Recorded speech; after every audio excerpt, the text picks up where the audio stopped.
Blackwater was never a loud town. Its streets were always quiet, its nights darker than they should be. But silence didn't mean safety. 40 years ago, the town was terrorized by a man they called the Butcher. He didn't just kill. He carved his victims with surgical precision, removing pieces as if choosing cuts of meat. When he finally died in a fire that burned his shop to ashes, the entire town breathed again. But peace never lasts in Blackwater. One cold October morning, Sheriff Lorne discovered something horrifying outside the old butcher shop ruins. A trail of fresh blood leading to the basement door, a door that had been sealed since the fire. The prints in the blood weren't random, they looked like someone dragging a heavy body. And next to the door was the same mark the butcher used to carve on his victims. A small X inside a circle. Everyone believed the butcher was long gone. But now, the town whispered the same question in trembling voices. If he died 40 years ago, who made the mark? 2 days later, the first body appeared. It was found hanging from a hook behind Miller's barn, suspended like an animal ready to be processed. The victim, a local farmer named Reed Hallman, had been missing for barely 12 hours. Yet the condition of his body looked like someone had worked on him for days. His arms were sliced open, ribs exposed, and his torso hollowed with terrifying skill. There was no sign of struggle, not even a defensive wound. Reed hadn't fought. He never had the chance. Pinned to his chest was a strip of butcher paper with a message written in dripping red ink. Cut of the day. The handwriting matched records from the original butcher case. Sheriff Lorne felt his stomach twist. Either someone was copying a dead man with disturbing accuracy, or the butcher was back in a way no one could understand. Before Reed's body was taken down, Lorne noticed something even worse. The skin around the wounds was warm. The body was still fresh. Whoever had done this finished only minutes before the discovery. The next night, a heavy metallic smell drifted through Main Street. People woke up nauseous, some vomiting, others covering their faces as the air thickened with the stench of raw meat. Old residents recognized it instantly, the same smell that filled the town during the butcher's killing spree. Sheriff Lorne followed the odor to the burned butcher shop. The ashes were long cold, yet smoke curled upward from a crack in the ground, and beneath it he could hear something faint. A slow, wet drip, drip, drip. When he pried open the cracked flooring, the sheriff dropped his flashlight in shock. Beneath the ruins was a hidden chamber, one never mentioned in the original investigation. Hooks dangled from the ceiling, chains rattled with each breath of wind, and the floor was covered in thick, coagulated blood that couldn't be 40 years old. Someone had been using this place recently. On the far wall, written in crimson smears, were 4 chilling words. The butcher never left. The sheriff stepped back, trembling. Either someone was staging a nightmare, or the fire decades ago hadn't killed the monster they thought it had. That same night, the townspeople reported strange noises echoing beneath their floors. Scratching, dragging, low groans that made their bones vibrate. Some swore they heard whispers calling their names. Sheriff Lorne stayed near the butcher shop ruins, determined to catch whoever was behind the horror. Around 3 a.m., a cold draft swept through the area, carrying a sound that froze him in place. A voice, a deep, rasping voice rising from the hidden chamber. Lorne, still hunting ghosts? His blood turned to ice. The voice belonged to Gregory Hale, the original butcher. Lorne had heard his recorded interrogations dozens of times. The tone, the mocking laughter, it was unmistakable. But Gregory Hale was dead. Before he could react, chains inside the chamber clattered violently, as if something huge was crawling upward. The ground trembled. The smell of rotting flesh thickened until Lorne felt his throat close. He shone his flashlight down. 2 pale hands gripped the ladder from below, hands with blackened nails and blood embedded deep in the creases. Hands that shouldn't exist anymore. Sheriff Lorne stumbled back as the figure emerged from the darkness below. At first, it looked like a man, tall, broad-shouldered, but as it climbed higher, its features twisted into something neither alive nor dead. The skin along its arms was stitched together with thick black thread, as if someone had reassembled it piece by piece. Muscles pulsed unnaturally beneath pale flesh, and its eyes glowed a deep crimson, like burning coals buried in a skull. Gregory Hale, the butcher, was standing before him, but not as a man resurrected, as something rebuilt. Hale tilted his head, bones cracking loudly. "They buried me wrong," he growled. "Blackwater owes me flesh." Before Lorne could draw his gun, the creature moved faster than anything human. It lunged forward, grabbing the sheriff by the coat and lifting him off the ground with one hand. The smell of blood radiated from its body like steam. "You can't stop what's already been carved," the butcher whispered. And with that, he threw Lorne across the rubble as if he weighed nothing, preparing for the slaughter he had waited 4 decades to finish. Sheriff Lorne hit the ground hard, his ribs screaming with pain. Dust filled his lungs as he forced himself back onto his elbows. The butcher advanced slowly, each step leaving a wet imprint on the broken concrete. Blood, fresh, dark, and dripping from his reconstructed arms.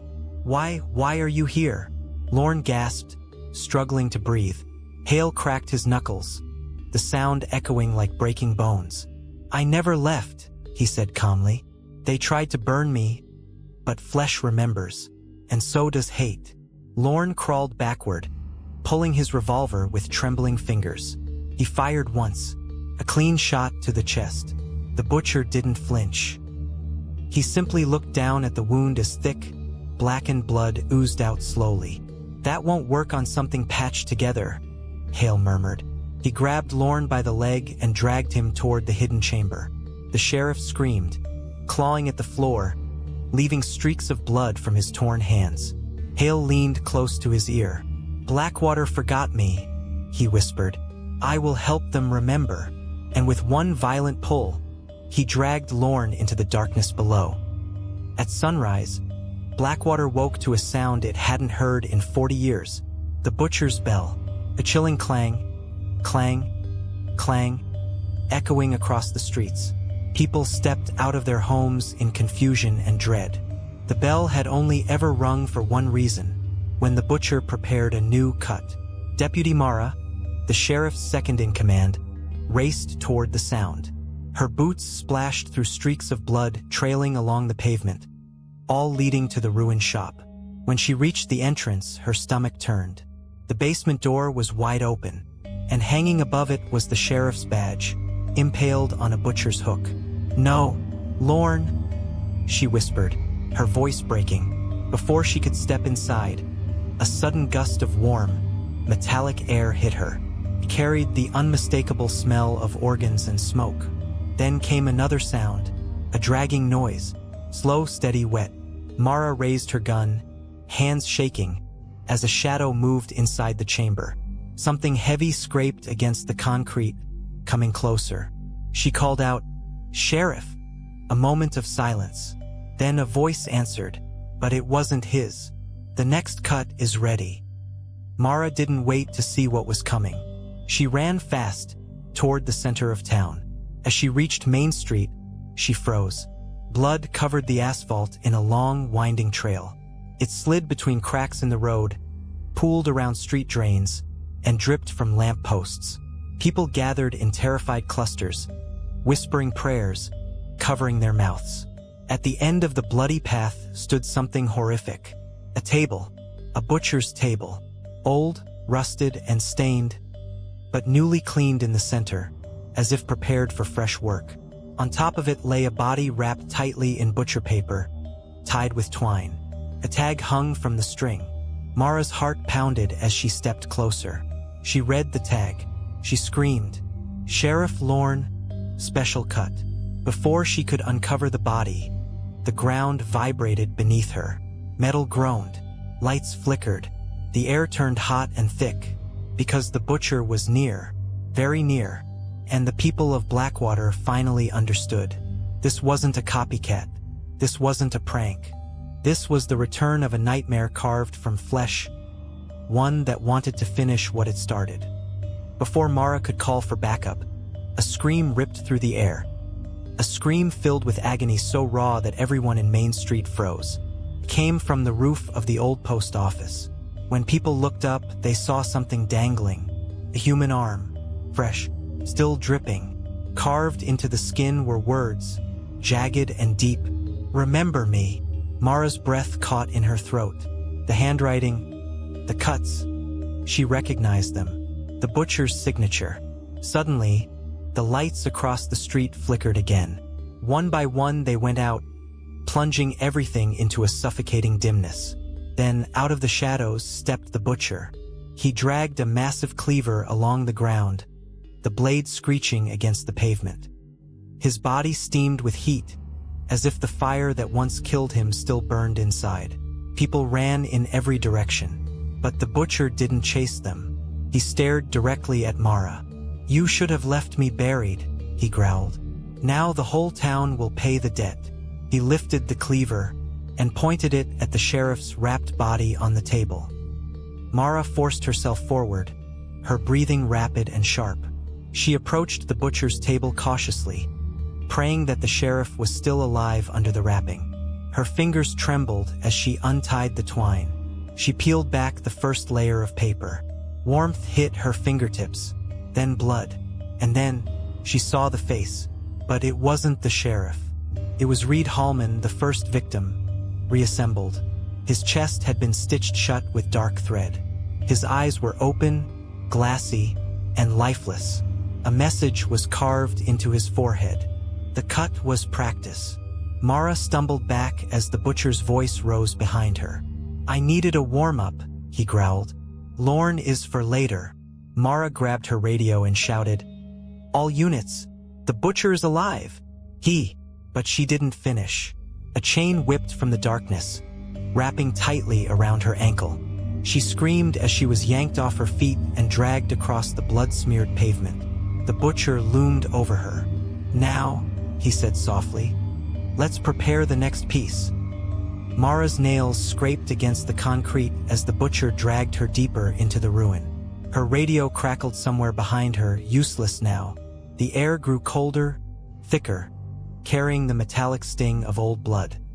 He pulled her into a chamber lit by a single hanging bulb, flickering weakly. Tools hung from the walls, rusted cleavers, bone saws, and hooks still dripping from whatever had been placed on them minutes earlier. The centerpiece of the room was a long steel table, its surface stained black with years of forgotten horrors. "Blackwater stopped my work," the butcher said, voice rumbling like something dead learning to speak again. "But I kept practicing, even underground." Mara kicked at him, hitting his knee. He barely flinched. He shoved her onto the table, leather straps snapping closed around her wrists and ankles. "You're stronger than the others," he murmured. "Good. I need someone who lasts." Mara stared at the ceiling, trying not to hyperventilate as he reached for a bone saw. The blade screeched as it spun to life. "Let's start," he whispered, "with the ribs." Sheriff Lorne awoke with a jolt, coughing dust from his lungs. Pain shot through his ribs, but he forced himself up. He had been tossed like a rag doll, but somehow, miraculously, still alive. He stumbled toward the station ruins, searching desperately for his radio, his weapon, anything. Then he heard it. A scream. Mara's. Lorne's blood ran cold. He followed the echo into the old slaughterhouse, every instinct screaming for him to run the opposite direction. But he'd promised Mara's father years ago he would watch over her. He couldn't fail her now. Inside, the smell hit him like a wall, copper, rot, and something disturbingly sweet.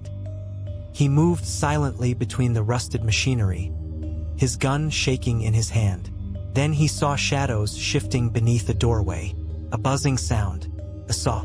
"Mara," he whispered, voice cracking. He pushed the door open. The butcher leaned over Mara, the spinning saw inches from her ribs. She clenched her jaw, refusing to give him the satisfaction of hearing her beg. Just as the blade touched the fabric of her shirt, bang! The bullet struck the wall beside the butcher's head.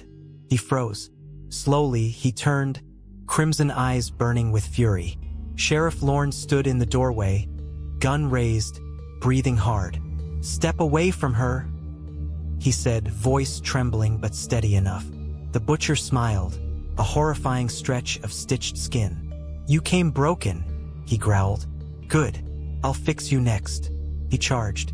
Lorne fired again and again, but the rounds barely slowed the creature. Each bullet hit with a wet thud, sinking into flesh that refused to die. The butcher slammed into Lorne, sending them both crashing into a metal rack. Tools clattered to the floor. Mara twisted against her restraints, panic rising. She had only minutes, maybe seconds, before the sheriff joined the others on the table. Lorne struggled beneath the butcher's weight, feeling ribs strain as the creature pressed down. He reached blindly, grabbing the first tool his hand touched, a heavy bone hook. With a desperate shout, he swung upward. The hook tore through the butcher's stitched shoulder. The creature roared, jerking back in shock and rage. Lorne scrambled to his feet, wheezing, blood dripping from his mouth. Mara screamed from the table, "Lorne, the straps, hurry!" He stumbled to her side, sawing at the restraints with the hook's edge. His vision blurred, every breath a battle. Behind them, the butcher staggered, then steadied himself. His flesh writhed, threads tightening, repairing. "I built this body to last," he growled, stepping closer. "You can't break what's already reforged." The final strap snapped. Lorne grabbed Mara's arm. "Run!" But before they reached the doorway, the butcher swung a cleaver, striking the metal frame beside their heads with a terrifying clang. "You're not leaving," he snarled. Mara pulled Lorne toward the stairwell leading to the furnace room. It was the only place the butcher hadn't reinforced with chains and tools. They ran down the steps as the butcher's footsteps thundered behind them, shaking dust from the ceiling. The old furnace still burned faintly, flames licking the air like hungry tongues. Lorne leaned against the wall, coughing violently. Mara, the heat. Maybe it's his weakness. She understood instantly. The creature was stitched, reassembled, patched together with unnatural materials. Maybe heat could melt, weaken, or tear those seams. The butcher entered the room slowly, savoring their fear. "You run well," he said, "but all cuts end the same." Mara grabbed an iron rod from beside the furnace. Its end glowed orange. "Come closer then," she said. "Let's finish your masterpiece." The butcher rushed forward. She swung. The burning rod sank into his chest. For the first time, he screamed in agony. His threads snapped, flesh tearing apart as smoke curled from the wound. But he didn't fall. He stepped toward her, roaring, and behind her, Lorne pulled a lever. The furnace door burst open with a blast of fire. The blast of fire roared outward like a living beast, swallowing the room in orange light. The butcher staggered back, his stitched skin blistering instantly. The flames clung to him like hungry hands, devouring the unnatural flesh. Mara shielded her face from the heat as Lorne collapsed beside the furnace, breathless.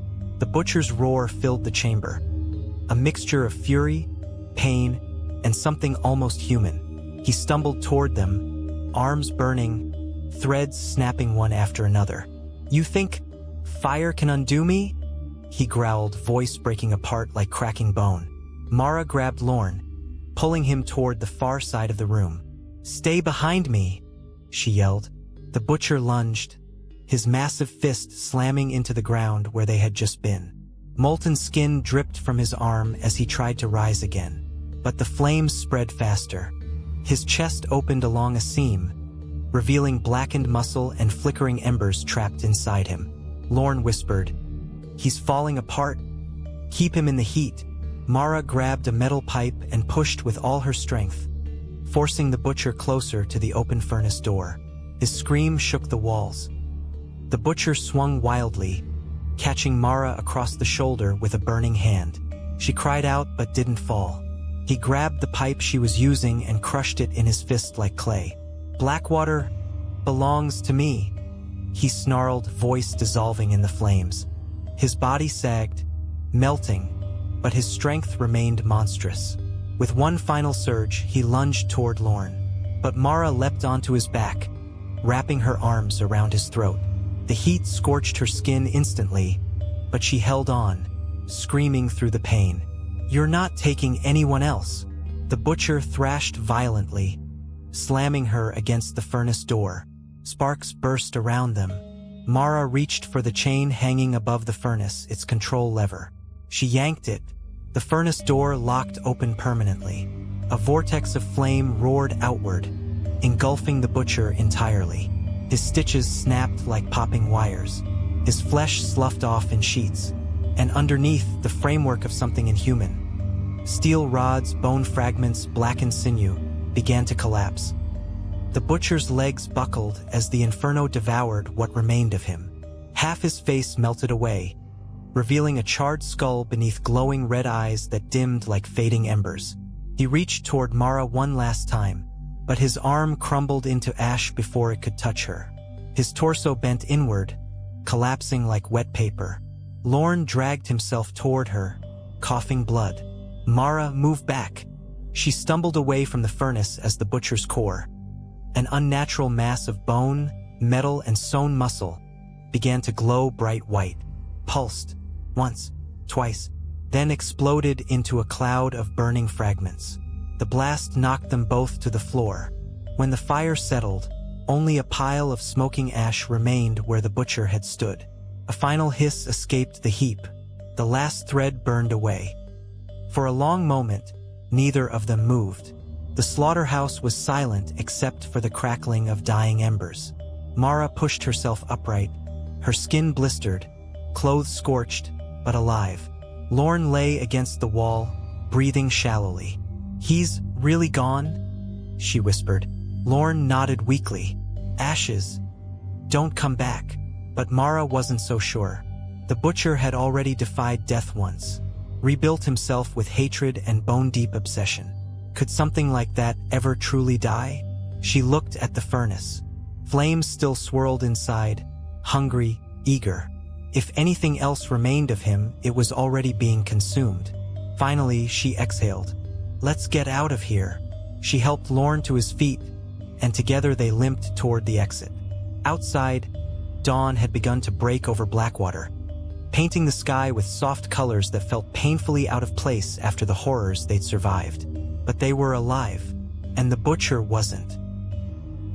Hours later, firefighters and deputies arrived, sealing off the ruins. Mara sat on the back of an ambulance, bandages wrapped around her burned arms. Lorne spoke with the deputies, insisting over and over that the threat was gone. But as the investigators searched the furnace room, one of them called out, "Sheriff, you need to see this." Mara and Lorne exchanged a tense look and hurried inside. The furnace had cooled, leaving only ash and warped metal behind. But at the center of the ash pile lay something small, a single black thread, unburned, untouched by flame. Mara felt a chill crawl down her spine. Lorne bent down, frowning. "How?" Before he could finish, the thread twitched. Just once. Mara whispered, voice trembling, "Destroy it, now." A deputy grabbed metal tongs and tossed the thread back into the furnace. This time, Mara pulled the lever herself. The flames roared to life, consuming the thread completely. No motion, no sound, nothing left behind. Only when it turned to white dust did she finally breathe. "Now," she said softly, "he's gone." They thought the Butcher of Blackwater was finally gone, burned, shattered, erased from the world. But evil doesn't die the way people do. It hides, it waits, and sometimes all it needs is a single thread to stitch itself back together. So if you ever pass by the old slaughterhouse on a quiet night, and you hear metal scraping, or chains dragging across the floor, don't look back, because the butcher might be looking for a new piece to finish his masterpiece.